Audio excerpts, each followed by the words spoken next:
COMPOS MENTIS, The Legal War for the Black Mind, Volume 3 in the Adam vs. the God series introduction. This volume, titled COMPOS MENTIS, dives deep into the identity, legality, and spiritual warfare facing descendants of the enslaved.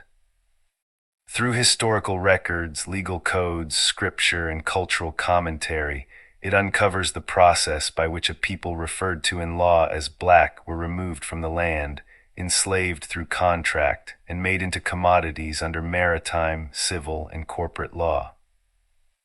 Table of Contents Chapter 1, Birth, the Docking Process, and the Paper Slave. Chapter 2, Education, Programming the Mind in Corporate Curricula. Chapter 3, Commerce, How Black Became a Commercial Status. Chapter 4, Crime, the Invention of the Criminal Identity. Chapter 5, Incarceration, the Pipeline to Profit. Chapter 6, Religion, the Mind Control of Pulpits and Doctrine. Chapter 7, Hidden Land Law, the Stolen Estate no one talks about. Chapter 8. The 13th and 14th Amendments legalized slavery, rebranded. Chapter 9, The Convict Lease System from Chain Gangs to CCA. Chapter 10, The Psychological Inversion, Why Black Equals Death in Law. Chapter 11, Restoring COMPOS MENTIS Mental Competence and Spiritual Awareness. Chapter 12, Reclaiming the Land and Identity, the Legal Redemption. Chapter 1, The Birth Certificate, the First Contract. Paragraph 1. From womb to contract, the moment a child is born, the legal process begins. A birth certificate is issued, not merely as a record of life, but as the foundation of a legal identity. This certificate acts as the first contract binding the newborn into a system of governance, commerce, and control. It transforms a living soul into a legal entity, a corporation on paper. Through this process, the child becomes subject to a jurisdiction they never consented to. Paragraph 2, Maritime Law and the Birthing Canal. The terminology used in birth and law exposes the deeper metaphor. The baby is delivered through a birthing canal, likened to a ship docking at port. This is more than poetic coincidence. It mirrors maritime law, where ports register cargo and docked vessels. In legal fiction, the mother becomes a vessel and the child a product transferred to the state. The birth certificate, then, is the bill of lading, enrolling the child into a commercial framework. Paragraph 3, Color of Law and Status Assignment upon registration. Identity categories are assigned race, nationality, and status under law. The designation black becomes particularly problematic. In legal dictionaries, black can imply civil death, lost rights, and unrecognized nationhood. Thus, from birth, a black child in America is filed under a status that predisposes them to systemic exclusion and surveillance. Paragraph 4, Jurisdiction without consent. Without ever reading the terms, the newborn becomes subject to state and federal control. This invisible contract extends into education, finance, and the criminal justice system. The birth certificate isn't just documentation, it's a declaration that you are now property of the corporate state, navigated by hidden maritime codes. References and legal defenses. Black's Law Dictionary 5th edition. Definition of black as a status implying civil death. Uniform Commercial Code UCC. Commercial basis of legal identity in contracts. 13th Amendment. Abolition of slavery except as punishment for crime, opening the door to mass incarceration. 14th Amendment. Redefinition of citizenship and due process, used to reclassify freedmen and remove sovereign status. Holy Bible, Hosea 4:6, My people are destroyed for lack of knowledge. The Geneva Convention, guidelines on naming, identity, and rights that are often disregarded under U.S. maritime law. Chapter 2, Corporate Wards and the Denial of Inheritance. Paragraph 1, Born into bondage. From the moment a child is born in the United States, their identity is forged through paperwork, a birth certificate that, while seemingly innocent, acts as a corporate registration. This birth event transforms the child into a corporate ward under state custody. The state becomes the default parent, and the natural mother and father become informants within this artificial custodial framework. This act effectively strips inheritance and converts them into a product, a commercial good to be tracked, taxed, and traded. Paragraph 2. The 14th Amendment shell game. The 14th Amendment, often celebrated as a triumph of civil rights, is the legal sleight of hand that redefined freedmen not as sovereign beings, but as corporate citizens of the United States. This new status circumvented the Constitution's original intent, effectively nullifying the rights of birthright heirs and converting them into persons property of the corporation. Instead of freeing the formerly enslaved, it rebranded them within the jurisdiction of federal corporate law. These individuals were now subjects of a different kind of master, the system itself. Paragraph 3. The corporate estate trap once declared a corporate citizen. A person is subject to civil statutes, not natural law. They are born into a fictitious estate that precludes them from land ownership, inheritance, or divine jurisdiction. This estate is managed through trust law, wherein the state or federal government acts as trustee. The individual becomes the beneficiary only if they consent to terms, which are often hidden or coerced. These trusts exist on paper but control tangible resources, land, labor, and even human capital. The estate is never truly theirs, they are merely licensed to operate within it. Paragraph 4. Black identity and legal fiction. To ensure this estate remains intact, a new identity was assigned to the descendants of the enslaved. Black. In legal terms, this designation is a dead entity, civilly dead or civiliter mortus. It holds no nation, no estate, no law of the land. Instead, it is bound by admiralty jurisdiction, the law of water, contracts, and corporations. This identity is reinforced through education, media, and federal classifications. The more a people identify as black, the more they bind themselves to a legal fiction that forfeits their birthright and confirms their wardship under the United States Corporation.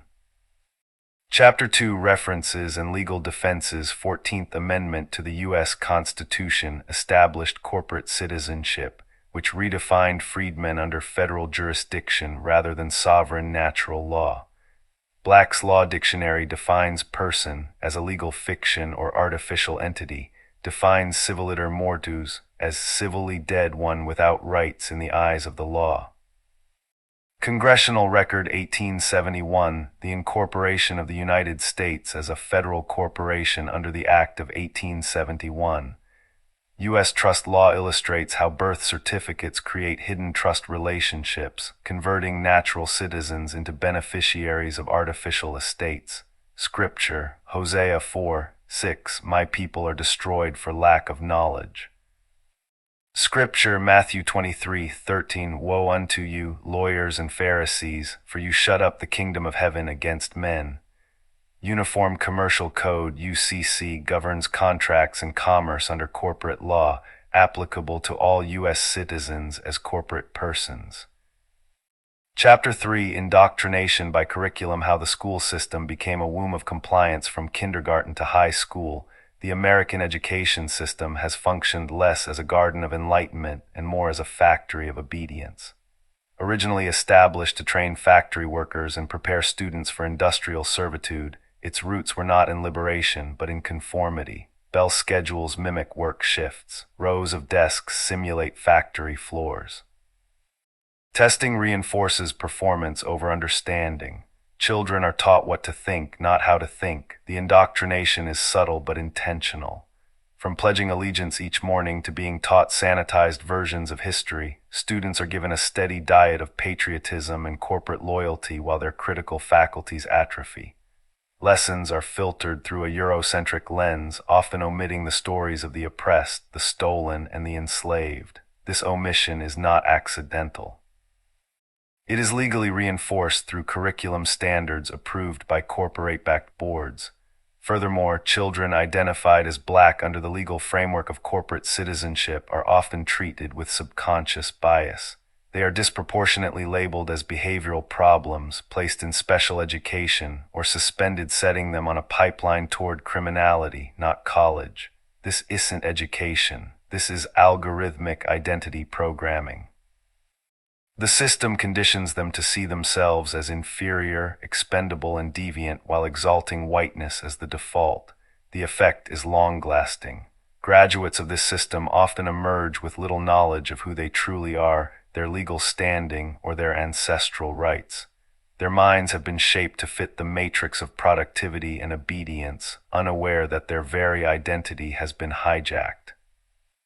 To break free, they must unlearn what was drilled into them and seek a deeper, truer education, one rooted in law, legacy, and liberation. Chapter 3 References and Supporting Notes. Indoctrination by Curriculum. Scriptural references. Proverbs 22:6 Train up a child in the way he should go, and when he is old, he will not depart from it.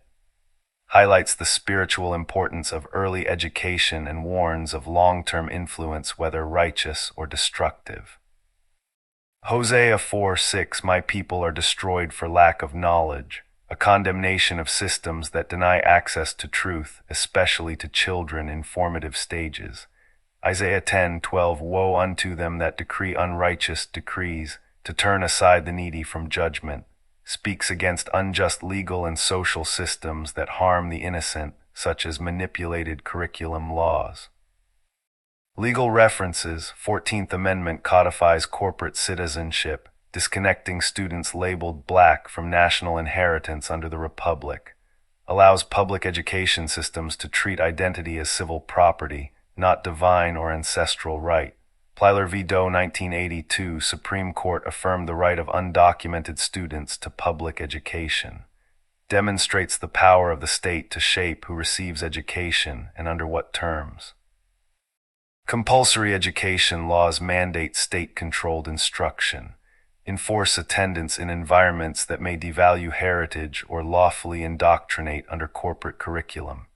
Academic citations. John Taylor Gatto, Dumbing Us Down argues public schooling was never about learning, but obedience. Paulo Freire, Pedagogy of the Oppressed, unveils how education can be used to liberate or to colonize the mind. Gloria Ladson Billings, The Dreamkeepers, exposes institutional racism and cultural suppression in classrooms. Chapter 4, Cradle to Chains, The School-to-Prison Pipeline. Paragraph 1, Education or Indoctrination. From the moment a child steps into a public school, they are entered into a system that mimics incarceration more than education. Metal detectors, security guards, standardized testing, and rigid discipline mirror the mechanisms of the prison system. For many minority children, especially black boys, school becomes less of a sanctuary and more of a prelude to a lifetime of surveillance. This is not accidental, it is by design. Public education has become a tool for behavioral programming, identifying troublemakers early and guiding them toward punitive systems rather than restorative opportunities. Paragraph 2, The data pipeline studies show a direct correlation between third-grade reading scores and future prison construction projections. This predictive model reveals a chilling truth. Failure in school often equals a forecast of imprisonment. The system labels these children as statistical risks, funneling them through disciplinary records, suspensions, and expulsions that erode self-worth and increase dropout rates. Once out of the educational system, many are quickly absorbed by the juvenile justice system, primed for future incarceration as adults. Paragraph 3, Discipline and disenfranchisement. Zero-tolerance policies disproportionately affect black and brown children. Infractions that once led to counseling or parental involvement now trigger police intervention. The classroom becomes a courtroom, the teacher, a warden, the principal, a prosecutor. Minor misbehavior becomes grounds for suspension or expulsion, severing academic continuity and increasing the likelihood of arrest. School resource officers are often stationed on campuses not to protect, but to police, turning youthful rebellion into criminal records. Paragraph 4. Breaking the cycle. The school-to-prison pipeline is not an inevitable consequence of poor choices. It is the result of intentional policies, corporate influence in education, and racialized legal frameworks. Solutions lie not just in reforming school discipline, but in addressing systemic poverty, providing culturally competent educators, and dismantling the financial interests that benefit from incarceration. The Bible reminds us, train up a child in the way he should go. Proverbs 22:6. When systems train them in oppression, the outcome is bondage, not blessing.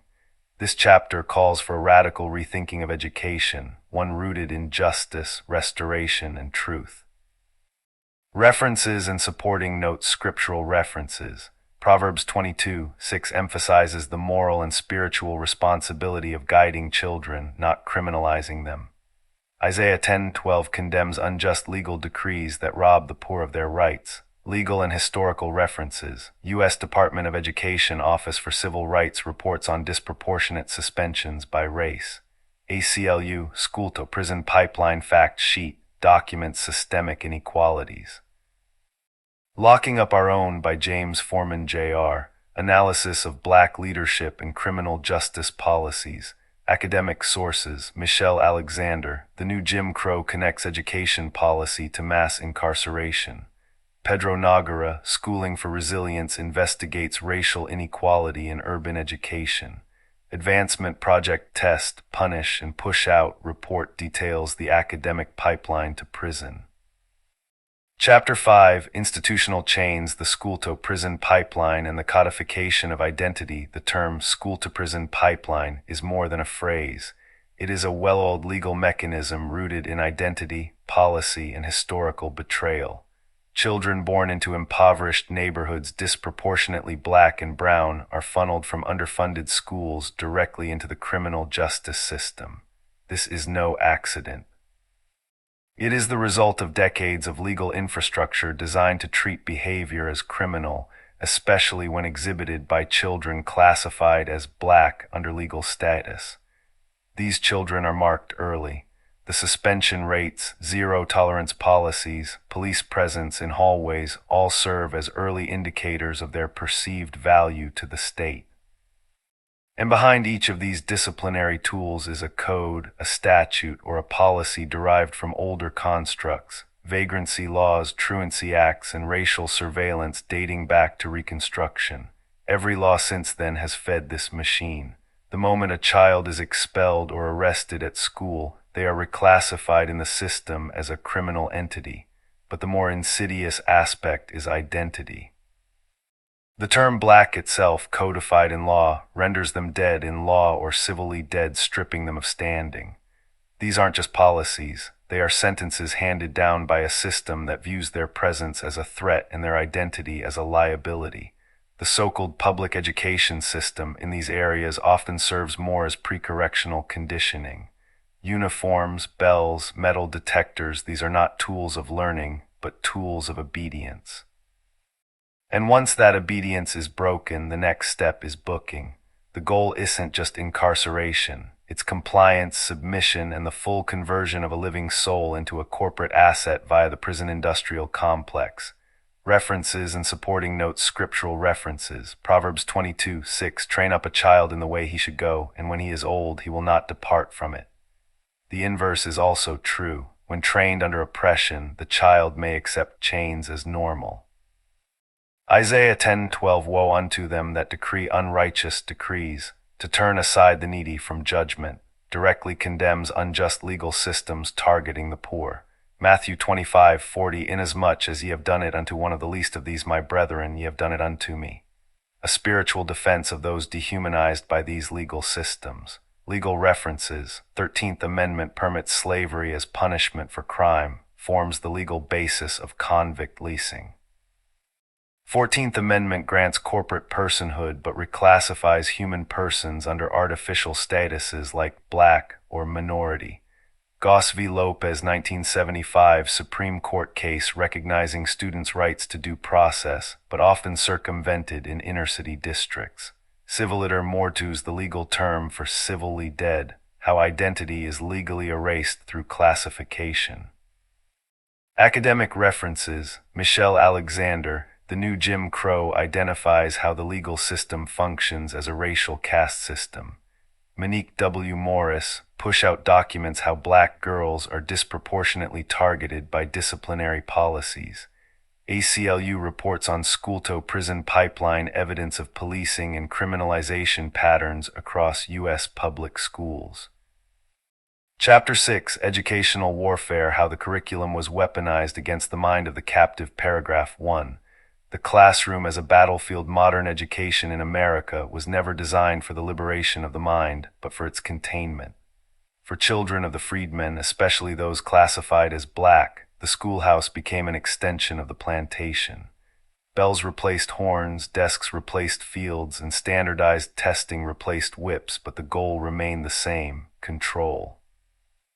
Curriculum designed by the Daughters of the Confederacy and other elite bodies ensured that American history erased the agency, intelligence, and divinity of the descendants of enslaved people. Paragraph 2. The hidden charter of miseducation, Horace Mann and John Dewey, are often credited as educational reformers, but their reforms still upheld the structures of white supremacy. Meanwhile, Carter G. Woodson exposed how education could be weaponized, warning that the mind trained to hate itself will never seek liberation. The curriculum was designed to instruct submission, obedience, punctuality, silence, and respect for systems that legally recognize the student as property or ward of the state. Paragraph 3. The trivium and quadrivium stolen the classical model of education: grammar, logic, rhetoric, followed by arithmetic, geometry, music, and astronomy, was reserved for elite students, while poor and melanated children were fed workforce training and fragmented knowledge. This bifurcation ensured that intellectual sovereignty remained the right of the privileged. By stripping cultural history, erasing biblical lineage, and suppressing the awareness of law, the educational system became a sophisticated machinery of forgetfulness. Paragraph 4. School-to-prison legal trap. The school system seamlessly feeds into the prison industrial complex through truancy laws, surveillance, behavioral profiling, and zero-tolerance policies. Special education became a coded system for segregation. Individualized education plans, IEPs, and behavioral reports are often weaponized as legal documentation against children. Schools function as pre-courtrooms. With the 13th and 14th Amendments in place, Black identity ensures that educational failure is legally convertible into criminalization. Closing thought for Chapter 6. The real education withheld was self-knowledge, legal literacy, and spiritual identity. To be educated in this world meant to be made compliant. Adam must re-educate himself and his children to reclaim their true lineage and purpose. Chapter 6 references and supporting notes. Scriptural references: Hosea 4:6, my people are destroyed for lack of knowledge. Deuteronomy 6:69, instruction begins in the home, written on the heart. Proverbs 22:6, train up a child in the way he should go. Ecclesiastes 12:12, of making many books there is no end, much study wearies the body. Legal references: 13th Amendment, legal basis for enslavement upon criminal conviction. 14th Amendment Citizenship Clause, reclassifying freedmen under corporate legal personhood. Individuals with Disabilities Education Act idea often weaponized against young boys of color. Compulsory education laws mandate attendance under threat of legal action, creating early legal ties to the system. Academic sources: Woodson, Carter G., The Miseducation of the Negro, Foucault, Mitchell Discipline, and the Institutional Shaping of Bodies and Minds. John Taylor Gatto, Dumbing Us Down, Ivan Illich, Deschooling Society, Chapter 7, The Doctrine of Invisibility, The Legal Vanishing of a People, Paragraph 1, hidden in plain sight, the identity of a people can be stolen without shackles, without chains, and without noise. This is the doctrine of invisibility, where a group is systematically made legally and socially invisible through paperwork, education, and engineered silence. The classification of black in American legal language isn't a race, it's a legal nullity.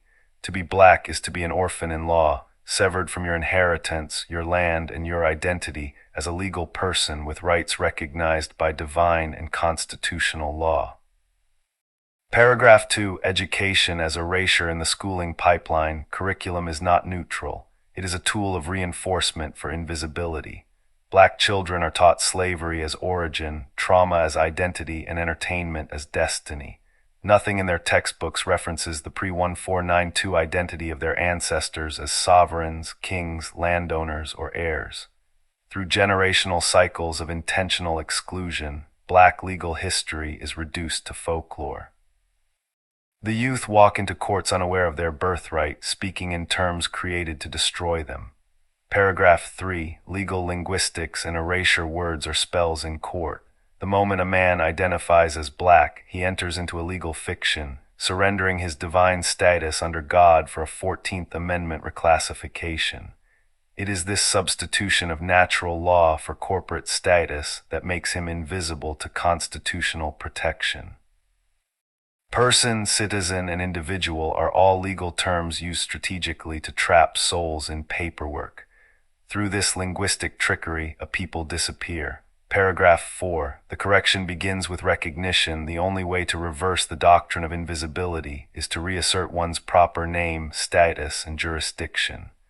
Adam must declare himself a man, not a brand, not a color, not a property of the state. He must reclaim his position as heir to the covenant, child of the Most High, and living soul under God's common law. The world won't recognize him until he recognizes himself. References and defenses, scriptural references. Hosea 4:6 My people are destroyed for lack of knowledge. Because thou hast rejected knowledge, I will also reject thee. The absence of knowledge leads to divine and legal rejection. Ecclesiastes 10:7 I have seen servants upon horses, and princes walking as servants upon the earth. Those who should be ruling are made to walk unseen and beneath. Legal references. 14th Amendment U.S. Constitution created a second class of citizenship. Dr. Scott v. Sanford 1857 declared that black people had no rights which the white man was bound to respect. Black legal definition in Black's Law Dictionary often denotes civiliter mortus, civilly dead. Academic sources. Michelle Alexander, The New Jim Crow Doctor, Claude Anderson, Powernomics, J.A. Rogers, From Superman to Man, Chapter 8. The Great Substitution, How Identity Was Rewritten and the Crown Transferred in Every Court Case. Substitution is a method of procedural exchange. One party steps into the shoes of another lawfully or deceptively. For African Americans, this substitution occurred not by their own motion, but by a system of legal fictions. The original identity, that of sovereign heirs of a divine republic, was replaced with terms like Negro, black, and colored. Each label carried no lawful standing, only commercial utility. The 14th Amendment, far from liberation, codified the substitution. By offering federal citizenship, it quietly nullified natural birthright. It traded land inheritance for civil privileges. And worse, it made the newly freed men wards of the corporate state. In this framework, the corporate fiction United States substituted the republic, and the freedmen became subjects of the fiction, governed by codes, not rights. The mechanism of substitution didn't stop at law. It reached into theology, replacing the Messiah with mediators, the covenant with doctrines, and faith with traditions. Education replaced wisdom, government replaced God, corporations replaced communities. This grand substitution was systemic, spiritual, and generational. To reverse the substitution, one must first recognize it. Adam, symbolic of mankind, must reassert his original name and claim. This means undoing the contracts signed under false identity, reclaiming ancestral titles, and challenging the very definitions by which law, finance, and nationhood operate. Chapter 12. The Exit Strategy, Unlocking the Lawful Path to Redemption. Paragraph 1. Recognition of the game. To escape a system, one must first recognize they are in one. For the classified black man in the United States, awareness begins with law, the realization that terms like Negro, colored, and black are legal constructs used to keep one civiliter mortus dead in law. Identity has been weaponized. Race is not biology, it's jurisdiction. This fictional classification has become a gateway to systemic abuse, criminalization, and dispossession. Awakening to this deception is the first step in reclaiming one's lawful status. No real exit can occur without understanding the contractual bondage woven into every document, birth certificate, and census checkmark. The lie must be disowned before the truth can be walked in. Paragraph 2. Restoration of the mind. Compos mentis. The Latin phrase compos mentis means of sound mind, legally able to handle one's own affairs. But the system is built on rendering certain populations non-compos mentis, mentally unfit, emotionally reactive, and legally incompetent. The school-to-prison pipeline, the media matrix, and mass trauma programming all serve to keep the subject emotionally unstable and spiritually blind. To become truly composed mentees again means more than just healing trauma.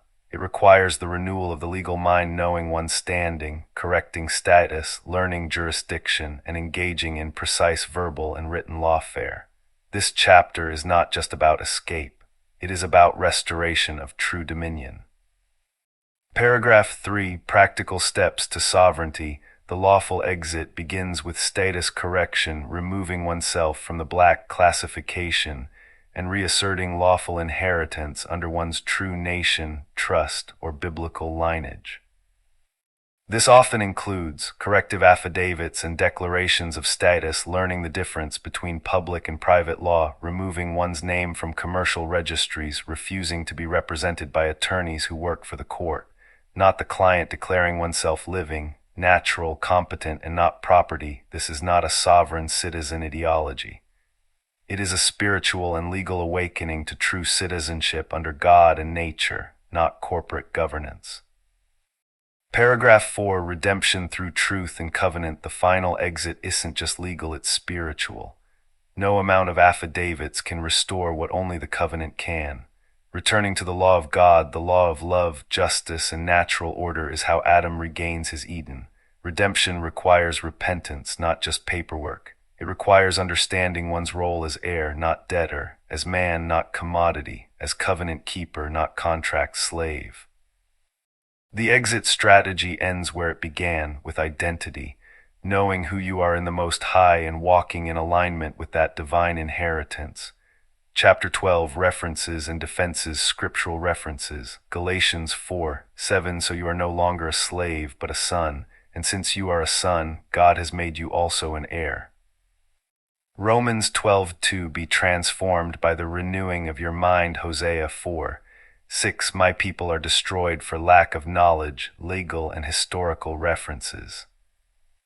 Black's Law Dictionary, definitions of compos mentis, civiliter mortus, and status correction, 13th and 14th Amendments, the reclassification and post-slavery corporate enslavement, Pipeline UCC 1308, reservation of rights, U.S. v. Cruikshank, 1876, federal inability to guarantee individual rights without proper standing defense summary.